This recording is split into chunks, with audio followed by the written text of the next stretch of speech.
Bonjour à tous, on va s'intéresser aujourd'hui à la résolution d'équations en utilisant la fonction logarithme, décimale par exemple. Donc ici, on doit trouver la valeur de x pour que 10 puissance x égale 1000. On va utiliser la propriété qui dit que chaque fois qu'on fait agir le log après une puissance de 10, leurs effets s'annulent. Donc ce que je vais faire, c'est que je vais faire agir log de chaque côté. Donc ça fait log de 10 puissance x égale log de 1000. Or, log suivi de 10, puissance de 10, les effets s'annulent, il reste x. Donc je vais donc avoir que x égale log de 1000. Et ça, on pourra éventuellement le simplifier en disant que c'est log de 10 puissance 3. Or, log de 10 puissance 3, les effets s'annulent, il reste 3. Donc la valeur qu'on cherche pour x, c'est 3. Qu'est-ce qui se passe si au lieu d'avoir 1000, j'ai 2? On va faire exactement la même chose. On va faire agir le log de chaque côté. Donc log de 10 puissance x égale log de 2.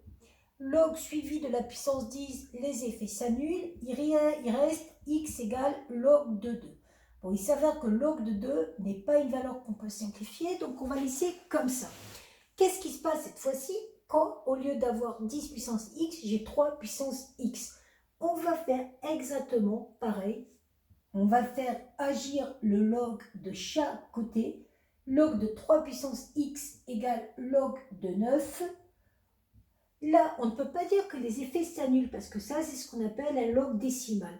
Donc, par contre, on va utiliser la propriété qui dit que à partir du moment où on raisonne avec des nombres positifs, on peut sortir la puissance devant. Donc, propriété des logs, le x passe devant. Donc, x log de 3 égale log de 9. À partir de là, je peux donc tout diviser par log de 3. Donc, x égale log de 9 sur log de 3.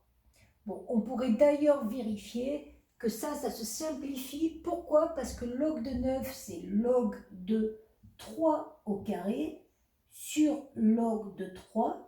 Et qu'est-ce que je viens de dire? Quand on a un log, on peut simplifier la puissance en la faisant passer devant. Donc le carré va passer devant. Il va rester 2 log de 3 sur log de 3. Et ça permet de dire qu'on peut simplifier le log de 3 au numérateur et au dénominateur. Donc x égale 2.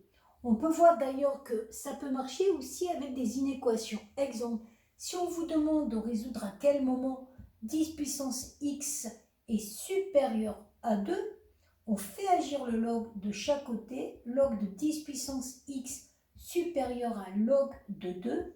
Le log suivi de la puissance, les effets s'annulent. On a donc x supérieur à log de 2. Voilà.